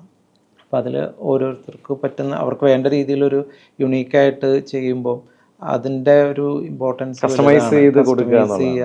എന്തൊക്കെ സാധനങ്ങളാണ് നമ്മൾ കസ്റ്റമേഴ്സിന് കൊടുക്കുന്നത്? ഇപ്പം നമ്മൾ പേഴ്സണലായിട്ട് ഒക്കേഷൻസിന് വേണ്ടിയിട്ടുള്ള ഗിഫ്റ്റുകൾ, ഇപ്പം വെഡ്ഡിങ്, ബർത്ത്ഡേ, ആനിവേഴ്സറീസ് അങ്ങനെയുള്ള അതിനുള്ള പേഴ്സണലൈസ്ഡ് ആയിട്ടുള്ള ഗിഫ്റ്റുകളുണ്ട്. പിന്നെ ബോക്സസ് ഉണ്ട്, ഈ ഗിഫ്റ്റിങ്ങിനൊക്കെ ആയിട്ടുള്ള സ്പൈസസ് കിറ്റൊക്കെ വെക്കുന്ന ബോക്സസ് കാര്യങ്ങളൊക്കെ ചെയ്യുന്നുണ്ട്. പിന്നെ നെയിം ബോർഡ്സ്, വീടുകൾക്കുള്ള നെയിം ബോർഡുകളും എല്ലാം അത് പേഴ്സണലൈസ്ഡ് ആണല്ലോ അത്. പിന്നെ അവരുടെ ഡിസൈൻസ് പറഞ്ഞാൽ അതും ചെയ്തു കൊടുക്കാൻ പറ്റുന്ന ഓപ്ഷൻസ് ഉണ്ട്. പിന്നെ നമ്മൾ ഈ ക്ലോക്സ് കാര്യങ്ങളൊക്കെ ചെയ്യുന്നുണ്ട്, കിച്ചൺ അതിലേക്ക് വേണ്ടിയിട്ടുള്ള യൂട്ടിലിറ്റീസ് ചെയ്യുന്നുണ്ട്. കൂടുതലും മെമൻറ്റോസ് മാത്രം. പച്ചക്കറി അരിയാനും അങ്ങനെയുള്ള അതെ അതെ, അത് നാച്ചുറൽ പ്രോഡക്റ്റുകളായി. അതെ. താങ്കൾ ഒറ്റയ്ക്ക് ആദ്യം ഒരു കോൺസെപ്റ്റ് കൊണ്ടുവന്നെങ്കിലും ഇന്നിപ്പോൾ എത്ര പേരുണ്ട് സ്ഥാപനം? നമ്മളുടെ ഇപ്പം ഡയറക്റ്റ് ആയിട്ട് നമ്മളൊരു 7 പേര് ഉണ്ട്. അതിൽ ഇൻഡയറക്റ്റ് ആയിട്ട് എത്ര പേരുണ്ടാവും? ഇപ്പം ഈ 7 പേരിലൊരു 4 പേരും ഡിഫറെൻ്റ് ഏബിൾഡ് ആയിട്ടുള്ളവരാണ്. അതിൽ ഇൻഡയറക്റ്റ് ആയിട്ട് ഒരു 8ഓളം പേര് ഡിഫറെൻ്റ് ഏബിൾഡ് ആയിട്ടുള്ളവർ ഇതിനകത്ത് സഹകരിക്കുന്നുണ്ട്. 10-15ഓളം പേർക്ക് ഒരു അന്നമാണ് തക്ഷൻ എന്ന്. അതൊരു വലിയ കാര്യം തന്നെയാണത്. ഇൻസിഡൻ്റ്ലി ഈ ഒരു മേഖലയിലേക്ക് അധികം ആരും അങ്ങനെ കടന്നു കണ്ടിട്ടില്ല. ഈ മരത്തിൻ്റെ ഇത് വെച്ചിട്ടുള്ള ഒരു ഇതിൽ ഇഷ്ടംപോലെ നിരവധി നല്ല ബ്രാൻഡുകളൊക്കെ താങ്കളിപ്പോൾ ആശ്രയിക്കുന്നുണ്ടല്ലേ? ഉണ്ട്, തീർച്ചയായിട്ടും ഉണ്ട്. എനിക്ക് ഈഗിളിൽ വന്നത് വഴി എനിക്ക് ഈഗിളുമായിട്ട് കണക്ട് ചെയ്ത് ഒത്തിരി എൻക്വയറീസും പല ബിസിനസ്സിനും. അതിൽ മേജറായിട്ടുള്ള ഒരു ക്ലയൻ്റാണ് നവ്യ ബേക്കേഴ്സ്. അവരുടെ ബോക്സുകളൊക്കെ എൻഗ്രേവിങ് ചെയ്യുന്നുണ്ട്, എല്ലാ വർഷവും ചെയ്യുന്നുണ്ട്. നമ്മളുടെയും അത് റിപ്പീറ്റഡ് ആയിട്ട് ചെയ്യുന്നുണ്ട്. പിന്നെ നമ്മളുടെ ഷെഫ് പിള്ള RCP അവർക്ക് വേണ്ടിയിട്ടുള്ള ബിൽ ബോക്സുകൾ ചെയ്യുന്നുണ്ട്, ടേബിൾ വയ്ക്കുന്ന പല ആക്സസറീസൊക്കെ ചെയ്യുന്നുണ്ട്. പിന്നെ പല നമ്മൾ ചെയ്യുന്ന പ്രോഡക്ട്സിലും നമ്മൾ കൂടുതലും നമുക്കൊരു റിപ്പീറ്റ് ഓർഡേഴ്സൊക്കെ വരുന്ന രീതിയിൽ തന്നെയാണ് പോകുന്നത്. നമ്മൾ ക്വാളിറ്റി മെയിൻറ്റെയിൻ ചെയ്ത് പോകുന്നതുകൊണ്ടാണെന്ന് വിശ്വസിക്കുന്നു. അത് നമ്മളും ആ ഒരു പ്രോഡക്ട്സിൻ്റെ ക്വാളിറ്റിയിലാണ് കൂടുതലും ഒരു സഹതാപപൂർവം തരുന്ന ഓർഡറുകളല്ല ഇപ്പോൾ തക്ഷന് വരുന്നത്. അതെ, താങ്കളൊരു വീൽ ചെയറിലാണ്, അങ്ങനെ അതല്ല, മറ്റുള്ളവർ ചെയ്യുന്ന അതേ ക്വാളിറ്റിയോടുകൂടി തന്നെ കൃത്യസമയത്ത് കൊടുക്കുന്ന ഒരു ഗ്രൂപ്പാണ് തക്ഷൻ. ഇപ്പം എൻ്റെ ജയശങ്കർ സാറാണ് തക്ഷൻ്റെ കോ-ഫൗണ്ടർ. ഈ തുടക്കത്തിൽ തന്നെ സാറിൻ്റെ ഒരു വലിയ പോളിസിയാണത്. നമുക്കൊരിക്കലും ഇതൊരു സിമ്പതി അതിനെ ബേസ് ചെയ്തിട്ടല്ല, ഇതൊരു ബിസിനസ് മോഡലാണ്. നമുക്ക് അതുകൊണ്ട് കാര്യമില്ല. ഇപ്പം എനിക്കും നമ്മൾക്ക് അങ്ങനെ ഒരു പ്രോഡക്റ്റ് ചെയ്തത് കൊണ്ട് അതിന് ഒരു പക്ഷേ ഫസ്റ്റ് ഒരിക്കൽ മാത്രം നടക്കുന്നൊരു ബിസിനസ്സായിട്ട് നിൽക്കും. അങ്ങനെ അതുകൊണ്ട് കാര്യമില്ല. നമ്മൾ ട്രെയിൻ ചെയ്യുന്നതും എല്ലാം ഇൻഡസ്ട്രി സ്റ്റാൻഡേർഡ്സിലുള്ള പ്രോഡക്റ്റുകളുടെ പരിമിതികൾ മറക്കുക, ഇൻഡസ്ട്രി സ്റ്റാൻഡേർഡ് പ്രകാരം ഒരു ഉൽപ്പന്നം സർവീസ് കൊടുക്കുക. അതാണ് തക്ഷൻ്റെ വിജയവും. ജോളി, ഇതുപോലെ നിരവധി സഹോദരങ്ങൾ വീൽ ചെയറിലിരുന്ന് ഒറ്റയ്ക്ക് ഇരിക്കുന്നുണ്ട് അല്ലേ? ഇത്തരം ആൾക്കാർ മുന്നിലേക്ക് വരണ്ടേ? എന്താണ് അവരോടൊക്കെ ജോളിക്ക് പറയാനുള്ളത്? തീർച്ചയായിട്ടും പറഞ്ഞത്, ഇതിന് പരിമിതികൾ പലപ്പോഴും നമ്മൾ തന്നെയാണ് നമ്മളുടെ പരിമിതികൾ സൃഷ്ടിക്കുന്നതെന്ന് പറയും. ഈ ഡിസബിലിറ്റി എന്ന് പറയുന്ന ഒരു കാര്യത്തിന് ഒത്തിരി അധികം ലിമിറ്റേഷൻസ് ഉണ്ട്, ഇല്ലെന്ന് പറയുന്നില്ല. പക്ഷേ നമ്മൾ ലിമിറ്റേഷൻസിനേക്കാൾ നമ്മൾ പുറത്തേക്ക് വരാൻ ശ്രമിച്ചു കഴിഞ്ഞാൽ, നമ്മൾ തുടങ്ങിക്കഴിഞ്ഞാൽ നമുക്ക് പുറത്തേക്ക് നമ്മളെ കൈപിടിക്കാനായിട്ട് ഒത്തിരി പേരുണ്ട്. ഇപ്പം നമ്മളുടെ ഇപ്പോൾ നമ്മളുടെ ജനസംഖ്യയുടെ ഒരു 2-2.5% ഡിസബിലിറ്റി ഉള്ളവരാണ് ഇന്ത്യയിൽ. അപ്പം അത് ഒരു പോപ്പുലേഷനിൽ വലിയൊരു വോട്ട് ബാങ്ക് ഒന്നും അല്ലാത്തതുകൊണ്ട് ചിലപ്പം മറ്റ് ഡിസ്ക്രിമിനേഷൻസ് ഉണ്ടാവാം. പക്ഷേ സൊസൈറ്റി സപ്പോർട്ടിംഗ് ആണ്. അത് ഗ്രാറ്റിറ്റ്യൂഡാണ് എനിക്ക് എപ്പോഴും പറയാൻ പറ്റുള്ളൂ മറ്റ് അവസ്ഥകളേക്കാൾ. അപ്പം നമ്മൾ പുറത്തേക്ക് ഇറങ്ങിയാൽ കൈപിടിക്കാൻ ആളുകളുണ്ട്. ഇപ്പം ഒത്തിരി ഒന്നും കണക്കുകൾ അറിയില്ലെങ്കിലും എനിക്കറിയാവുന്ന ഒത്തിരി പേര് വീൽ ചെയറിൽ ഇരുന്നുകൊണ്ടും കിടന്നുകൊണ്ട് പോലുമൊക്കെ പല രീതിയിലുള്ള ചെറിയ ജോലികൾ ചെയ്യുന്നവരെ അറിയാം. അതിന് കൂടുതൽ സപ്പോർട്ട് സിസ്റ്റമൊക്കെ ഡെവലപ്പായി വന്നു കഴിഞ്ഞാൽ തീർച്ചയായിട്ടും വരും. അതുകൊണ്ട് ഇറങ്ങാൻ എന്തെങ്കിലും മനസ്സിലൊരു ചെറിയ ആശയമെങ്കിലും ഉണ്ടെങ്കിൽ ഇറങ്ങുക. അതെ. താങ്കളും ഇത്തരം സംരംഭകരെ കണ്ടുമുട്ടിയിട്ടുണ്ടോ? എൻ്റെ സുഹൃത്തുക്കളുണ്ട്. ഞാൻ കണ്ണൂർ ഉള്ള മോംസ് ടെസോരി ചെയ്യുന്ന സുനിൽ, അദ്ദേഹം വളരെ ബുദ്ധിമുട്ടി നല്ലൊരു ബ്രാൻഡ് ഡെവലപ്പ് ചെയ്ത് എക്സ്പോർട്ടിങ് അടക്കം ചെയ്യുന്നുണ്ട്. ട്രിവാൻഡ്രത്ത് എൻ്റെ ഒരു ഗോകുൽ ഉണ്ട്, ഇപ്പോൾ ഒരു റീഹാബ് സെൻ്ററൊക്കെ സ്റ്റാർട്ട് ചെയ്ത ആൾ വളരെ ആക്റ്റീവായിട്ട് ഇതിൽ പോകുന്നതാണ്. വേറെ ഷാജി എന്ന് പറഞ്ഞൊരു സുഹൃത്തുണ്ട്, ആൾ ബെഡ് റിഡൺ ആണ്, ബെഡിൽ കിടന്നുകൊണ്ട് പെന്നുകളും എല്ലാം ചെയ്യുന്നുണ്ട്. അങ്ങനെയുള്ള അത് ചെയ്യുന്നുണ്ട്. നമ്മുടെ തിരുപ്പൂർ ഒരു കോടീശ്വരനുണ്ട്, അദ്ദേഹം സ്വന്തമായിട്ടൊരു ഫാക്ടറി ഉണ്ട്, ധോത്തീസൊക്കെ ചെയ്യുന്ന. അങ്ങനെ കുറച്ച് പേര് ഒരു നെറ്റ്വർക്കുണ്ട്. കൂടുതൽ പേരുണ്ടാവാം, നമ്മൾക്ക് ഇവിടെ അറിയില്ല എന്നേ ഉള്ളൂ. പക്ഷേ തീർച്ചയായിട്ടും അങ്ങനെ ഒരു നെറ്റ്വർക്കൊക്കെ ഉണ്ട്. അതെ. താങ്കൾ അന്ന് വീട്ടിൽ നിന്ന് ഇറങ്ങിയത് ഓപ്പറേഷന് വേണ്ടിയിട്ടാണ്, പ്രതീക്ഷയോടുകൂടി. സ്ട്രോങ് ആയി തിരിച്ചു വരുമെന്ന് പറഞ്ഞുകൊണ്ട്. എന്നാൽ വീൽ ചെയറിലാണ് പിന്നീട് ജീവിതം. അതെ. കുടുംബം പിന്നീട് എന്തായിരുന്നു? ആ സമയത്ത് എൻ്റെ ഈ ഒരു സാഹചര്യങ്ങളും പലപ്പോഴും കൂടെ എൻ്റെ പാർട്ട്ണർ ഉണ്ടായിരുന്നു. ഞങ്ങൾ പിന്നെ സെപ്പറേറ്റ് ആയി. വൈഫ് സെപ്പറേറ്റ് ആയി. അപ്പം ആ സമയത്ത് അത് എനിക്കൊരു ഷോക്കിങ്, കുറച്ച് ബുദ്ധിമുട്ടൊക്കെ ആയിരുന്നു. പക്ഷേ പിന്നീട് എനിക്ക് ആലോചിച്ചപ്പം അത് എനിക്കൊരു ഉപകാരം, അനുഗ്രഹമായിട്ടാണ് ഞാൻ കാണുന്നത്.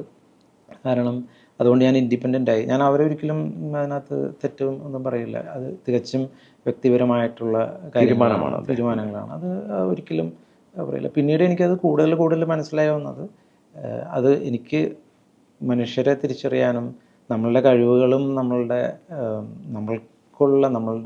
എന്താണ് പറയുക, നമ്മളുടെ ഒരു ഉള്ളിലുള്ള പവർ പുറത്ത് അറിയാൻ സാധിച്ചത് അതിന് ശേഷമാണ്. കൂടുതൽ ഭാര്യ ഈ ഒരു അവസ്ഥ കണ്ട് വിട്ടിട്ട് പോയി എന്ന് വിചാരിച്ച് സഹതപിക്കാനോ ദുഃഖിക്കാനോ ഒന്നും താങ്കൾ ഇരുന്നില്ല.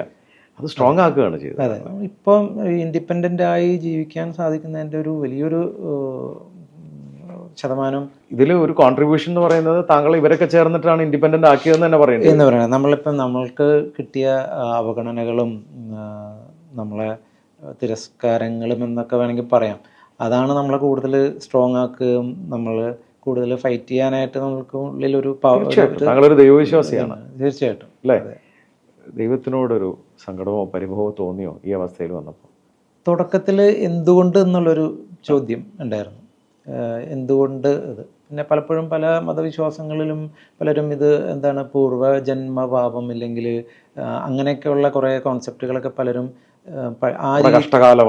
ആ രീതിയിലൊക്കെ നമ്മളെ നോക്കിക്കാണുന്നവരും ഒക്കെ ഉണ്ട്. പക്ഷേ എൻ്റെ അനുഭവങ്ങളിൽ വന്നപ്പോൾ എനിക്ക് മനസ്സിലായത് ഇതൊരു ഓപ്പർച്യൂണിറ്റിയാണ്. പലപ്പോഴും everything happens four A reason എന്ന് പറയുന്നതിൻ്റെ അത് മനസ്സിലാക്കി കഴിഞ്ഞപ്പം പിന്നീട് നമുക്ക് അങ്ങനെ ഒരു കാര്യങ്ങൾ വന്നിട്ടില്ല.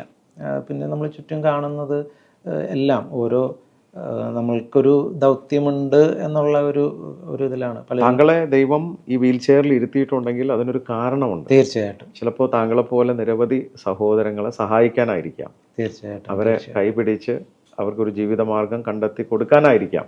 അതിനാണ് അടുത്ത ചോദ്യവും. ഭാവി സ്വപ്നങ്ങൾ എന്താണ് താങ്കളുടെയും തക്ഷൻ്റെയും? ഇത് നമ്മൾക്കൊരു ഉത്തരവാദിത്തമായിട്ട് തന്നെ ഞാൻ ഇതിനെ ഏറ്റെടുത്തത്. നമുക്ക് അതുകൊണ്ട് തന്നെ ഒരു മോണറ്ററി ഗെയിൻസിനേക്കാൾ ഇതിനൊരു ഇമ്പോർട്ടൻസ് കൊടുക്കണം എന്നുള്ളൊരു ഇതുണ്ട്.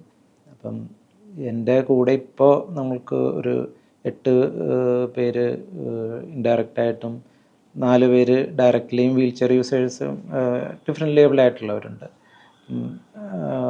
ഈ ഒരു ടീമിനെ എക്സ്പാൻഡ് ചെയ്ത് ഒരു 2027 ആകുമ്പോഴേക്കും ഒരു 25 നമ്പേഴ്സിലേക്ക് നമുക്ക് ഡയറക്റ്റ്ലി ഡിഫറെൻറ്റ് ലേബിളായിട്ടുള്ളവരെ സപ്പോർട്ട് ചെയ്യാൻ പറ്റണം. പ്ലസ് നമ്മളൊരു 30 ആകുമ്പോഴേക്കും ഒരു 50 എങ്കിലും നമുക്ക് അതിലേക്ക് എത്തിക്കണം എന്നുള്ളതാണ്. ഒരു 50 പേർക്ക് ഡിഫറെൻറ്റ് ലേബിളായിട്ടുള്ളവർക്ക് തൊഴിൽ കൊടുക്കണം. ദൈവം അതിന് തന്നെ ആയിരിക്കാം താങ്കളെ ഇങ്ങനെ സ്ട്രോങ് ആയിട്ട് പിടിച്ചു നിർത്തിയിരിക്കുന്നത് അല്ലേ? അതിനോടൊപ്പം ട്രെയിനിങ് സ്റ്റാർട്ട് ചെയ്യണമെന്നുണ്ട്. മീൻസ് ഇപ്പം നമ്മളൊരു ചെറിയ പെർസെൻറ്റേജ് ആണ് ഡിഫറെൻറ്റ് ലേബിളായിട്ടുള്ളവർ. അപ്പം നമ്മൾ അതിൽ നിന്ന് നമ്മൾക്ക് ആളുകളെ ടാലൻറ്റഡ് ആയിട്ടുള്ള എക്സ്പീരിയൻസ്ഡ് ആയിട്ടുള്ളവരെ കണ്ടെത്താൻ ബുദ്ധിമുട്ടുണ്ട്. അപ്പം ട്രെയിനിങ് കൊടുക്കാവുന്ന ഒരു ഇൻസ്റ്റിറ്റ്യൂഷനോടൊപ്പം ചെയ്യണം എന്നുള്ളൊരു ആഗ്രഹമുണ്ട്. നമുക്ക് അങ്ങനെയാണെങ്കിൽ സ്കില്ല് ട്രെയിൻ ചെയ്തെടുക്കാൻ പറ്റും. അങ്ങനെയുള്ളൊരു പ്ലാൻ. താങ്കൾ ഈ വീൽ ചെയറിൽ ഇരുന്നു കൊണ്ട് തന്നെ താങ്കൾക്ക് താങ്കളുടെ എല്ലാ കാര്യങ്ങളും ചെയ്യാൻ സാധിക്കുന്നുണ്ട്. ഒരാളുടെ സപ്പോർട്ട് വേണ്ട. ഞാൻ ആ രീതിയിലാണ് ഇപ്പം കാര്യങ്ങളെല്ലാം. മറ്റുള്ളവരെടുക്കുന്ന സമയത്തേക്കാളും കുറച്ച് സമയം എടുത്തേക്കാം പ്രാഥമിക എല്ലാത്തിനും അല്ലേ? ഇപ്പം ഞാൻ എൻ്റെ ഇപ്പം ഈ ഒരു ഡിസബിലിറ്റി ഒരു കാറ്റഗറിയിൽ തന്നെ പല ഓരോ ഇൻഡിവിജ്വൽസിനും ഡിഫറെൻ്റ് ആയിരിക്കും ഓരോ കാര്യങ്ങളും. ഇപ്പം ഞാൻ എൻ്റെ നേരത്തെ ഉള്ളൊരു ലൈഫിൽ ഞാൻ ഒരു അരമണിക്കൂർ കൊണ്ട് ഇപ്പം കുളിച്ച് റെഡിയായി വരുന്ന ഒരു ഇതാണ്. ഇപ്പോൾ ഒരു 2 മണിക്കൂറിന് മുകളിൽ ചിലപ്പോൾ എടുക്കും. അപ്പം ടൈം പ്ലാനിങ് ഇത്തിരി നേരത്തെ ആക്കണം, അത്രയേ ഉള്ളൂ. അതാണ് ചെയ്യാൻ പറ്റുള്ളൂ. ഇപ്പം ഇവിടെ ഞാൻ രാവിലെ എത്തണം എന്നുണ്ടെങ്കിൽ എനിക്ക് എൻ്റെ സമയം അനുസരിച്ച് അത് നീട്ടുന്നതിന് പകരം ഞാൻ എൻ്റെ സമയം എങ്ങനെ അതിലേക്ക് അഡാപ്റ്റ് ചെയ്യാം എന്നുള്ളതാണ്. ഇപ്പം കൂടുതൽ ടെക്നോളജിയും എല്ലാം വരുന്നുണ്ട്. നമ്മളിപ്പം ഇതിൻ്റെ ഒരു റിക്കവറിയേക്കാൾ കൂടുതൽ എങ്ങനെ ടെക്നോളജിയും മറ്റു കാര്യങ്ങളൊക്കെ ചെയ്തുകൊണ്ട് അഡാപ്റ്റ് ചെയ്യാം എന്നുള്ളതാണ് ഏറ്റവും ആദ്യത്തെ പടിയായിട്ട് ഞാൻ. ഈവൻ ടെക്നോളജി ഉപയോഗിച്ചുകൊണ്ട് താങ്കൾക്ക് ഈ വീൽ ചെയറിൽ ഇരുന്നുകൊണ്ട് സ്വന്തമായി ഇത് യാത്ര ചെയ്യുന്നുണ്ട് താങ്കൾ? അതെ. ഇത് ഈ വീൽ ചെയറും ഇതിൻ്റെ ഒരു അറ്റാച്ച്മെൻറ്റ് സ്കൂട്ടറും ഒക്കെ നമ്മൾ ചെന്നൈ IITയുടെ അവിടെ ഡെവലപ്പ് ചെയ്ത ഒരു ഡിവൈസാണത്. അപ്പോൾ ഇതിപ്പം നിയോമോഷൻ എന്ന് പറഞ്ഞൊരു സ്റ്റാർട്ടപ്പാണ്. അത് ഓൾ ഇന്ത്യ ഇപ്പം നന്നായിട്ട് പോകുന്നുണ്ട്. അപ്പോൾ ഇത് വീൽ ചെയർ സ്കൂട്ടർ അറ്റാച്ച്മെൻറ്റ് വെച്ച് കൺവേർട്ട് ചെയ്ത് നേരെ സ്കൂട്ടർ ഓടിച്ചു. സ്കൂട്ടറായിട്ട് പോകും. അതൊരു ബാറ്ററി പവേർഡ് ആയിട്ടുള്ള സ്കൂട്ടർ ഓടിച്ചിട്ടാണ് താങ്കൾ സഞ്ചരിക്കുന്നത്. ഒരാളുടെ സഹായം വേണ്ട താങ്കൾക്ക്. അത് എനിക്കൊരു 25 കിലോമീറ്റേഴ്സിനുള്ളിലുള്ള റേഞ്ചിലുള്ള എൻ്റെ ലോക്കൽ കമ്മ്യൂട്ടെല്ലാം അതിൽ നടക്കാം. ഞാൻ എൻ്റെ വീട്ടിലേക്ക് യെസ് വീട്ടിലേക്ക് എന്ന് പറയുമ്പോൾ താങ്കൾ റീഹാബിലിറ്റേഷൻ സെന്ററിൽ നിന്ന് മാറിയോ? അപ്പോൾ കഴിഞ്ഞ വർഷം ഞാൻ വീട്ടിലേക്ക് മാറി. ഈ റീഹാബ് സെൻ്ററിൻ്റെയും തക്ഷൻ്റെയൊക്കെ അടുത്തായിട്ട് വീട് വെച്ചു. Congratulations, I M so proud of you brother. സ്വന്തമായി ഒരു വീട് വെച്ചു. ഓക്കെ. അപ്പോൾ പാരൻസ് ഫാദർ ഞങ്ങൾ ഒരുമിച്ച് വീട്ടിലേക്ക് മാറണം എന്നുള്ള ആഗ്രഹത്തിലൊക്കെയാണ് തുടങ്ങിയത്. ഫാദർ അതിനു മുമ്പ് മരിച്ചു. ഇപ്പം അമ്മയും ഞാനും ആണ് ഉള്ളത്. Very good. അപ്പോൾ അമ്മയും ജോളിയും ഹാപ്പി ആയിട്ട് സ്വന്തമായി പണിത വീടാണത്. അവിടെയാണ് ഇപ്പോൾ ജീവിതം അല്ലേ? അവിടെ നിന്നാണ് സ്കൂട്ടർ ഓടിച്ച് നേരെ പോകുന്നത് 2 സ്ഥാപനത്തിലേക്ക് അല്ലേ? എവിടെ വേണമെങ്കിലും പോവാം. താങ്കൾക്ക് ഫ്രീ ആയിട്ടൊരു ഫ്രീ ബേർഡിനെ പോലെ നടക്കുകയാണ്.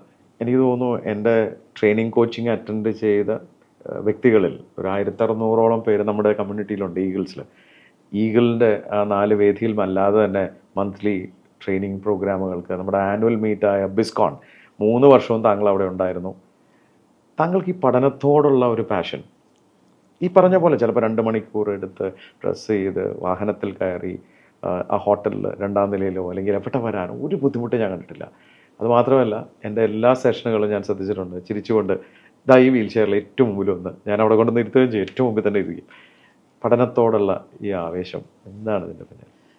സത്യം പറഞ്ഞു കഴിഞ്ഞാൽ ഈഗിളിൽ വന്നതോടുകൂടിയാണ് ഞാൻ ശരിക്കും ഒരു ഓൺട്രപ്രണർ ആയത്. ഞാൻ നല്ലൊരു എംപ്ലോയി ആയിരുന്നു നേരത്തെ ഞാൻ വർക്ക് ചെയ്തിരുന്ന സ്ഥാപനങ്ങളിൽ. അതുകൊണ്ട് തന്നെയാണ് എല്ലാ എൻ്റെ ഡയറക്ടേഴ്സൊക്കെ ആയിട്ട് ഇപ്പോഴും കണക്ഷനുണ്ട്. പക്ഷെ ഞാൻ സ്ഥാപനം തുടങ്ങിക്കഴിഞ്ഞപ്പോഴാണ് ഓൺട്രപ്രണർ എന്താവണം എന്നുള്ളതിനെപ്പറ്റി എനിക്ക് ഒരു ധാരണയില്ലെന്നുള്ളത് മനസ്സിലായത്. ഈഗിളിൽ വന്നു കഴിഞ്ഞിട്ടാണ് ഞാൻ അത് മനസ്സിലാക്കിയത്. അപ്പോൾ പിന്നീട് അത് പഠിക്കുക എന്ന് മാത്രമാണ് നിവൃത്തിയുള്ളൂ. അപ്പോൾ എനിക്ക് ഏറ്റവും ഭംഗിയായിട്ട് അതിനുശേഷം ഞാൻ സാറിനോട് ഏറ്റവും കടപ്പെട്ടിരിക്കുന്നത് അതിനകത്താണ്. കാരണം ഞാൻ ആ ഒരു ട്രെയിനിങ്ങിലൂടെയാണ് ശരിക്കും ഇപ്പോഴും നമ്മൾ കമ്പനി എല്ലാം ആ ഒരു ഡെവലപ്മെൻറ്റുകളും എല്ലാം ചെയ്തത് അതിൽ നിന്ന് കിട്ടിയ ഒരു. തീർച്ചയായിട്ടും താങ്കളുടെ വളർച്ചയുടെ ഭാഗമാവാൻ സാധിച്ചാൽ ഞാൻ ഏറ്റവും കൂടുതൽ അഭിമാനിക്കുന്ന വ്യക്തിയാണ്. കഴിഞ്ഞ 3 വർഷമായി നമ്മളൊരു 1000 പേരുള്ളൊരു സദസ്സിൽ വെച്ച് 3 വർഷവും നല്ലൊരു ഓൺട്രപ്രണറുള്ള അവാർഡ് താങ്കൾ അവിടെ നിന്ന് സ്വീകരിക്കേണ്ടായി. ആ അവാർഡ് സ്വീകരിക്കുക വഴി ഈഗിൾസാണ് ഏറ്റവും കൂടുതൽ സന്തോഷിക്കുക എന്ന് എനിക്ക് ഉറപ്പാണ്. താങ്കളുടെ ഈ വളർച്ചയുടെ ഭാഗമായിട്ട് ആരൊക്കെയാണ് ഉള്ളത്? എനിക്ക് ആദ്യമേ എൻ്റെ ഒരു ലൈഫ് സപ്പോർട്ടിലേക്ക് ശരിക്ക് വന്നതിൽ ഞാൻ സ്വാശ്രയ റീഹാബിലിറ്റേഷൻ സെൻ്ററിൻ്റെ ഫൗണ്ടർ റെജി എബ്രഹാം, അദ്ദേഹമാണ് എനിക്ക് മുന്നോട്ട് സാധ്യതകളുണ്ടെന്നുള്ള ഒരു കോൺഫിഡൻസ് ശരിക്കും തന്നത്. പിന്നെ എൻ്റെ ലൈഫിലെ ബ്രേക്ക് ത്രൂ എന്ന് പറയുന്നത് ശരിക്കും ഞാൻ ഊർജയുടെ ഫൗണ്ടർ ജയശങ്കർ സാറിനെ മീറ്റ് ചെയ്തതാണ്. സാറിൻ്റെ കൂടെ ഉള്ള 4 പേര് കൂടിയാണ് എനിക്ക് തക്ഷൻ എന്ന സ്വപ്നം യാഥാർത്ഥ്യമായി വന്നത്. സ്വാഭാവികമായിട്ടും ഫാമിലി ഉണ്ട്. പിന്നെ ഏറ്റവും കൂടുതൽ കടപ്പെട്ടിരിക്കുന്നത് എൻ്റെ ടീമാണ്. എൻ്റെ തക്ഷനിലുള്ള എൻ്റെ ടീമാണ്. എൻ്റെ ഡിസൈനിലും മറ്റ് എല്ലാത്തിലും ചെയ്യുന്ന ടീമുകളുണ്ട്. പിന്നെ ഊർജ എന്നുള്ള എൻ്റെ ട്രെയിനീസായിട്ടുള്ള കുട്ടികളുണ്ട്. അവർ ഹിയറിംഗ് ഇമ്പയർഡ് ആയിട്ടുള്ളവരാണ്. അവരിപ്പം എല്ലാ കാര്യങ്ങളും ഞങ്ങളുടെ ടീം എല്ലാവരും എല്ലാ കാര്യങ്ങളും ചെയ്യും. ആ ഒരു ടീമിനോടാണ് ഏറ്റവും കടപ്പെട്ടിരിക്കുന്നത്. ഞാൻ ജോളിയെ എപ്പോൾ കാണുമ്പോഴും മനോഹരമായ ഒരു ചിരിയോടുകൂടിയേ ഞാൻ കണ്ടിട്ടുള്ളൂ. ഇന്നുവരെ താങ്കളുടെ മുഖത്ത് ഒരു നിരാശയോ സങ്കടമോ ഒന്നും ഞാൻ കണ്ടിട്ടില്ല. അത് വെച്ചാൽ ഫുൾ ടൈം ചിരിച്ചുകൊണ്ടേയിരിക്കുന്നു. എങ്ങനെ സാധിക്കുന്നു ജോളി ഇത്? അത് ശരിക്കും നമ്മളെ ലൈഫിൽ എക്സ്പീരിയൻസുകൾ വന്നു കഴിയുമ്പം നമ്മൾക്കൊരു തിരിച്ചറിവ് ഉണ്ടാവുമല്ലോ. ആ തിരിച്ചറിവ് നമുക്ക് എന്താണ്, ഇപ്പം നമ്മൾ പറഞ്ഞില്ലേ everything happens four A reason എന്നൊക്കെ പറയുന്നതും നമ്മൾക്കൊരു ദൗത്യമുണ്ട്. നമ്മൾക്കിപ്പം മറ്റുള്ളവരെന്ത് ചെയ്യുന്നതിനേക്കാൾ കൂടുതലായിട്ട് നമുക്ക് ചെയ്യാൻ പറ്റും. ഇതൊരു ലിമിറ്റേഷനല്ല. ഈ തിരിച്ചറിവുകൾ ഉണ്ടായി കഴിയുമ്പോഴാണ് ആ ചിരി നമുക്ക് പിന്നെ വരുന്നത്. അതിനു മുമ്പ് ആ തിരിച്ചറിവ് പിന്നെ നമ്മൾ സപ്പോർട്ട് സിസ്റ്റം എല്ലാം വരുന്നത് നമ്മളുടെ ഒരു കോൺഫിഡൻസ് വന്നു കഴിഞ്ഞാൽ പിന്നെ ഈ ചിരി ഉണ്ടാവും. അതിനു മുമ്പ് അതില്ലാത്തവരെ ഒത്തിരി പേരെ കാണുന്നുണ്ട്. ജോളി, നമ്മുടെ ഈ സമൂഹത്തിൽ ഈ ഡിഫറെൻ്റ്ലി ഏബിൾഡ് ആയിട്ടുള്ള ശരിക്കും ഒരു വീൽ ചെയർ ഫ്രണ്ട്ലി ആവണം എന്നൊക്കെ പറയാറുണ്ട്. അപ്പം ഞാൻ ജോളി എൻ്റെ ഒരു സെഷന് വരുന്നുണ്ടെന്ന് പറയുമ്പോൾ എൻ്റെ മനസ്സിൽ ആദ്യം തന്നെ ഞാൻ ചിന്തിക്കുന്നത് അവിടെ ജോളി എങ്ങനെ എത്തുമെന്ന് ഞാൻ ചിന്തിക്കുന്ന ഒരാളാണ്. ഞാനത് ഉടനെ തന്നെ എൻ്റെ ടീമിനെ വിളിച്ച് ഓർമ്മിപ്പിക്കാറുണ്ട്. ഇവിടെ ഈ ഷൂട്ട് നടക്കുന്നതിൻ്റെ ഞാനത് ജോളിയെ വിളിക്കുന്നതിന് മുമ്പ് ആദ്യം ചെയ്തത് ഇവിടെ ജോളിക്ക് വരാനുള്ള ഫെസിലിറ്റി ഉണ്ടോ എന്ന് ഞാൻ ചെക്ക് ചെയ്തതിന് ശേഷമാണ് ഞാൻ ജോളിയെ വിളിച്ചത്. അങ്ങനെ ഒരു ചിന്ത നമ്മുടെ ഭരണകർത്താക്കളുടെ ഇടയിലും അല്ലെങ്കിൽ നമ്മുടെ സമൂഹത്തിനൊക്കെ ഉണ്ടോ? വളരെ ഫ്രണ്ട്ലി ആണോ വീൽ ചെയർ? വലിയൊരു ഇപ്പോഴും ഉത്തരം കിട്ടാത്ത, എന്നാൽ ഇപ്പം ഡെവലപ്പ് ചെയ്തുകൊണ്ടിരിക്കുന്നു എന്ന് പറയാം. നമ്മൾ പ്രതീക്ഷയോടുകൂടി തന്നെയാണ് അതിനകത്ത് കൂടുതൽ വരുന്നത്.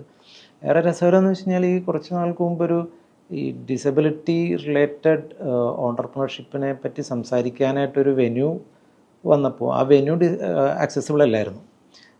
ഒരു ഡിസ്കഷൻ സ്പീക്കറായിട്ട് വന്നപ്പം ആ വെന്യൂവേ ഇതല്ല, അവിടെ വന്നവരും എല്ലാം ഡിഫറെൻ്റ് ആയിട്ടുള്ളവരാണ്. അപ്പം അങ്ങനെയായിരുന്നു. അപ്പം പക്ഷേ ഇപ്പം സാറ് അതിനെപ്പറ്റി ചിന്തിച്ചത്, സാർ ഓരോ പ്രോഗ്രാമിന് വരുമ്പോഴും എവിടെയാണെങ്കിലും ഇതുവരെ എനിക്ക് അതിനകത്തൊരു ബുദ്ധിമുട്ട് വന്നിട്ടില്ല. അത് ആ ഒരു ചിന്ത നമ്മളുടെ എല്ലാവരിലേക്കും, ആ ഒരു ചിന്ത, അല്ലെങ്കിൽ അതൊരു അവയർനെസ്സിൻ്റെയൊക്കെ പ്രശ്നമാണ്. ആ ഒരു ചിന്ത എല്ലാവരിലേക്കും എത്തിത്തുടങ്ങിക്കഴിഞ്ഞാൽ ഇതിന് മാറ്റം വരും എന്നുള്ളത് ഉറപ്പാണ്. ഒരു പക്ഷേ നേരത്തെ പറഞ്ഞല്ലോ, ഒരു നമ്മളുടെ ജനസംഖ്യയുടെ ഒരു 2-2.5% ഉള്ളൂ. അതുകൊണ്ടായിരിക്കാം ഒരു പക്ഷേ ഇത്തരത്തിലൊരു ഡിസ്ക്രിമിനേഷനൊക്കെ ഇപ്പോഴും നിലവിലുള്ളത്. പതുക്കെ അത് മാറി വരുമല്ലേ? മാറി വരും. എനിക്ക് തോന്നുന്നു ഇപ്പോൾ കെട്ടിടങ്ങൾ പണിയുമ്പോൾ നിർബന്ധമാണെന്ന് തോന്നുന്നു. പുതിയ ബിൽഡിങ്ങുകളിലെല്ലാം ഇത് വളരെ കൃത്യമായി നടപ്പിലാക്കപ്പെടുന്നുണ്ട്. വളരെ കൃത്യമായിട്ട് തന്നെയുണ്ട്. പഴയ ബിൽഡിങ്ങുകളിലൊക്കെ ലൈസൻസ് പുതുക്കുന്നതിൻ്റെ ഭാഗമായിട്ടൊക്കെ ഇപ്പോൾ ഇത് ഇംപ്ലിമെൻറ്റ് ചെയ്യുന്നുണ്ട്. എന്നാലും അതെല്ലാം ഭാവിയിൽ അത് റെഡിയായി വരും എന്നുള്ളത് തന്നെയാണ് തീർച്ചയായിട്ടും. എനിക്ക് തോന്നുന്നു ജോളിയും ഇതിനെക്കുറിച്ചൊക്കെ സംസാരിക്കണം വേദികളിലൊക്കെ ഇനി ഇത്തരം കാര്യങ്ങൾ. കാരണം താങ്കളെപ്പോലൊരു സംരംഭകൻ പറയുമ്പോൾ സ്വാഭാവികമായിട്ടും മറ്റുള്ളവരൊക്കെ ശ്രദ്ധിക്കുമെന്ന് എനിക്ക് ഉറപ്പാണ്. തീർച്ചയായും എന്നെ പോലുള്ള ആൾക്കാരും ഒക്കെ ഇതിനെക്കുറിച്ച് സംസാരിക്കും. താങ്കൾ വീൽ ചെയറിലാണ്, നെഞ്ചിന് കീഴെ ഇങ്ങനൊരു ശരീരത്തിന് അവയവം ഉണ്ടെന്ന് പോലും തിരിച്ചറിയാത്ത അവസ്ഥയിലും ചിരിച്ചുകൊണ്ട് ഈ 2 കൈ ഉപയോഗിച്ചുകൊണ്ട് ആരെയും ആശ്രയിക്കാതെ സ്വന്തമായൊരു സംരംഭം നടത്തി മറ്റുള്ളവർക്കൊരു തൊഴിൽ മാർഗം, അതും അവർക്ക് ശമ്പളം കൊടുക്കുന്നുണ്ട്, അവർ പ്രൊഡക്ഷൻ ഉണ്ടാക്കുന്നതിന് ഇൻസെൻറ്റീവ് വരെ കൊടുക്കുന്നുണ്ട്. ആ രീതിയിലേക്ക് വളർന്നു കഴിഞ്ഞു. ഇനിയും വലിയ സ്വപ്നങ്ങളാണ്. ഉയരങ്ങളിലേക്ക് പറക്കാൻ തയ്യാറെടുക്കുകയാണ്. നിങ്ങൾ കേട്ടു ജോളി എന്ന ഈ യുവ സംരംഭകൻ്റെ ത്രസിപ്പിക്കുന്ന കഥ. പരിമിതികൾ ആരാണ് തീരുമാനിക്കുന്നത് സുഹൃത്തെ? നമ്മളൊക്കെ തന്നെയല്ലേ. എത്രയോ ആൾക്കാരുണ്ട്. എനിക്ക് തോന്നുന്നു ഒരു സംരംഭം തുടങ്ങണം, എന്തെങ്കിലുമൊക്കെ ആവണം, ഉയരണം, വളരണം, നിരവധി പേർക്ക് തൊഴിൽ കൊടുക്കണം എന്ന് മനസ്സുകൊണ്ട് ആഗ്രഹിച്ച്, എന്നാൽ ദൈവം കൈയും കാലും എല്ലാ അവസരങ്ങളും കൊടുത്തിട്ടും അവർ ഒന്നും ചെയ്യുന്നില്ല. എന്നാൽ 2 കൈകൾ മാത്രം, ഈ നെഞ്ചിന് മുകളിൽ മാത്രം വർക്ക് ചെയ്യുന്ന ആ അവയവവുമായി, അങ്ങനെ ഒരു ശരീരവുമായി ഒരു സംരംഭം തുടങ്ങാൻ കാണിക്കുന്ന ധൈര്യം, തിരിച്ചടികളുണ്ടായിട്ടും കൂടെ നിന്ന എല്ലാവരും ഇട്ടിട്ട് പോയിട്ടും അദ്ദേഹത്തെ പിടിച്ചു നിർത്തിയത് ആ മനസാന്നിധ്യമാണ്. ദൈവം അദ്ദേഹത്തിന് കഴിവ് കൊടുത്തിട്ടുണ്ട്. അത് ഉപയോഗിച്ചുകൊണ്ട് സമൂഹത്തിൽ എന്തെങ്കിലും ഒരു കാര്യം ചെയ്യണം. തക്ഷൻ എന്നൊരു സ്ഥാപനം, തച്ചൻ വുഡ് ആർട്ടിൽ, ഞാൻ തന്നെ അദ്ദേഹത്തിൻ്റെ ഉൽപ്പന്നങ്ങൾ പല ആൾക്കാർക്കും ഗിഫ്റ്റ് ചെയ്തിട്ടുണ്ട്. മികച്ച ക്വാളിറ്റിയോടുകൂടിയാണ് തക്ഷൻ അതുണ്ടാക്കി തരുന്നത്. കൃത്യസമയത്ത് തന്നെ അവർ തരാറുണ്ട്.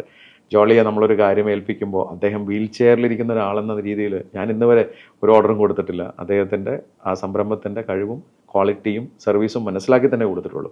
അതുകൊണ്ട് തന്നെ മികച്ച ഒരു ഓർഗനൈസേഷനാണ് അദ്ദേഹം ബിൽഡ് ചെയ്തിരിക്കുന്നത്. അദ്ദേഹത്തിൻ്റെ സഹോദരങ്ങൾ അതിനകത്ത് ജോലി ചെയ്യുന്നുണ്ട്. തീർച്ചയായിട്ടും ഇത്തരം സംരംഭങ്ങൾ ഇനി ഉണ്ടാവണം.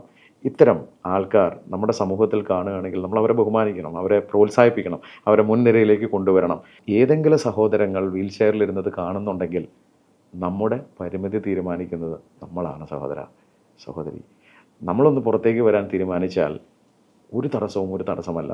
അതിന് നിങ്ങൾക്ക് മാതൃകയാക്കാൻ പറ്റിയൊരു സഹോദരനുണ്ട്, ജോളി.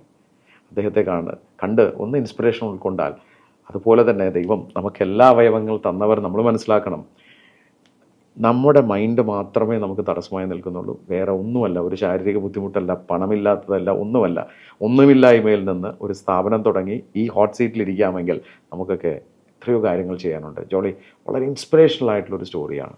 താങ്കൾ എൻ്റെ സഹോദരനാണ്. എന്നും ഉയരങ്ങളിലെത്താൻ ഞാൻ പ്രാർത്ഥിക്കും, കൂടെ ഉണ്ടാവും. ഇനിയും വലിയ അനുഗ്രഹങ്ങൾ ദൈവം തരട്ടെ. താങ്കൾക്ക് നിരവധി പേർക്ക് തൊഴിൽ കൊടുക്കാനാവട്ടെ. ഇതൊരു ഡിസേബിലിറ്റി ആയിട്ട് ഞാൻ കാണുന്നില്ല. ചിലപ്പോൾ കൂടുതൽ കരുത്തരാക്കുകയാണ് ദൈവം നിങ്ങളെയൊക്കെ. അത്തരം സഹോദരങ്ങളെ നിങ്ങൾക്ക് ഇനിയും സഹായിക്കാനാവട്ടെ. നമുക്ക് തീർച്ചയായിട്ടും ഇനിയും ഈ വേദിയിൽ ഉയരങ്ങളിലെത്തിയിട്ട് വീണ്ടും കാണണം, പുതിയ വിശേഷങ്ങൾ പറയാൻ. ഇവിടെ വന്ന് ഞങ്ങളുടെ ഈ പ്രേക്ഷകർക്ക് വേണ്ടി ഈ കഥ പ്രസൻറ്റ് ചെയ്തതിൽ ഞാനും നമ്മുടെ 1600ഓളം വരുന്ന ഈഗിൾ ഓൺട്രപ്രണേഴ്സ് കമ്മ്യൂണിറ്റിയും സ്പാർക്കിൻ്റെ എല്ലാ പ്രേക്ഷകരും താങ്കളോട് നന്ദി പറയുന്നു. ഒത്തിരി സന്തോഷം സാർ. Thank you.